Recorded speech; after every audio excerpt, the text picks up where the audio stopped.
Du trodde du visste hva som var ekte. Men hva om det var veden som lytta? Når du varmet deg rundt bålet. Velkommen til Jegerpinglenes mest topphemmelige kveld ved bålet. It's the Jager Pingley, tell you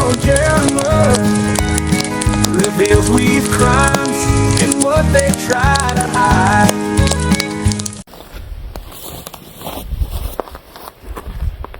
Ja, hei alle sammen, og velkommen da til første episode altså. Det dokumenter som Jegerpinglene har fått tak i.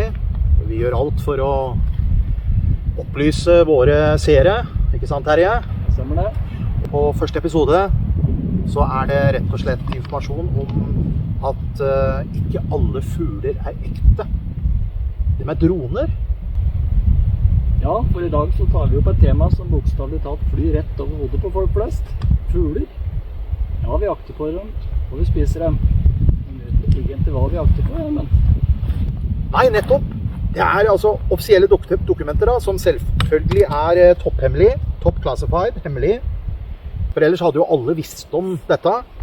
Da hadde det liksom ikke vært noe å dele i et sånt hjørne.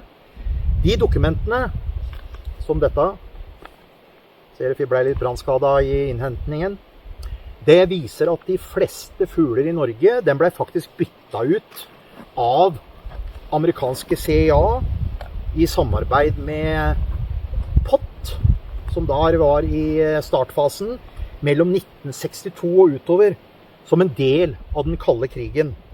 Og hva ble det erstattet med? Det ble erstattet med droner.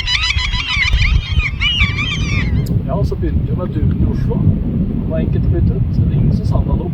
Nei, nettopp. De jo bare til irritasjon, ikke sant? Så hvem brydde seg om det, om duene plutselig begynte å opptre annerledes fordi de var blitt droner. Og trostene, hvorfor lander de alltid på strømledningene egentlig? Det har jo jeg tenkt mye på. Jo, nå har vi skjønt det. Det fordi de trenger lading. Derfor lander trostene på strømledningen. Så tenk på det neste gang. Du liksom sitter for deg selv i godkroken din på verandaen og så, så koselig med disse trostene som sitter på ledningen. Nei! De lader og sender beskjed til myndighetene, så det ikke koselig. Så må vi ikke glemme storfugler. Nå skjønner jeg hvorfor alt lette før mangler å skyte. Den har jo ansiktsgjenkjenning, se kanonen, sende varsel til systemet, vips.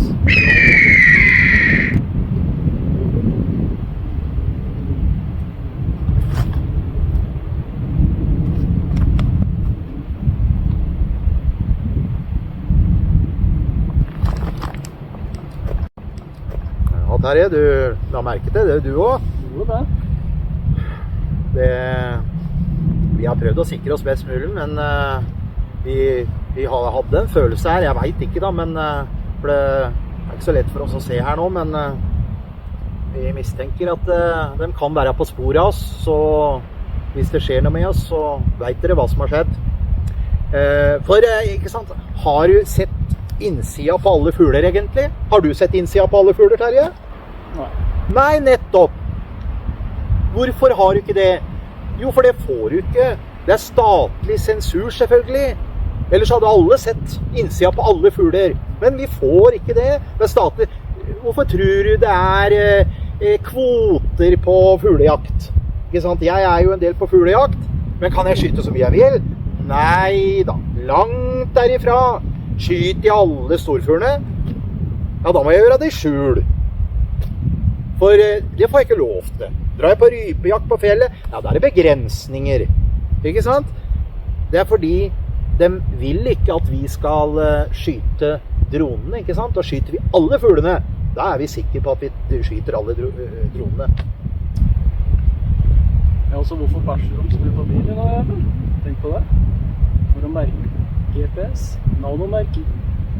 Ja, det nettopp, ikke sant? Det nettopp det jeg tenker på. Altså, det så mye med fugler som ikke har føtta på bakken, og som ikke har bakkekontakt, og som ikke stemmer. Så neste gang du hører fuglekvitter, ikke lytt til tonene eller fuglesangen. Begynn å lytte etter kodene. Det sier bare skyt, stek, men aldri stol på dem. Og du kan gjerne spise det også, men aldri stol på noe som flyr over deg. Ja, dette har vært Jegerpinglenes første episode av ville konspirasjonsteorier. Er det sant? Er det litt sant? Er det alt sant? Hvem vet? Velkommen tilbake til neste episode.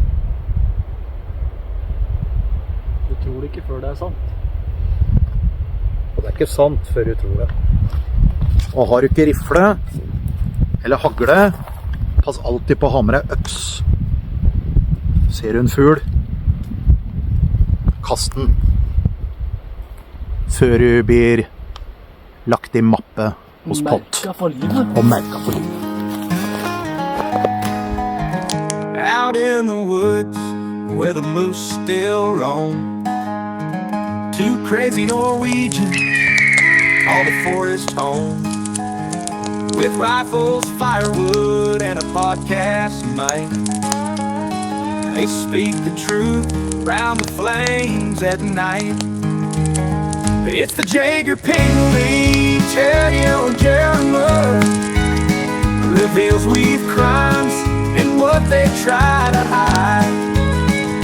Ripping beans while the world goes blind, and think the 2030 zombies ain't taking our kind.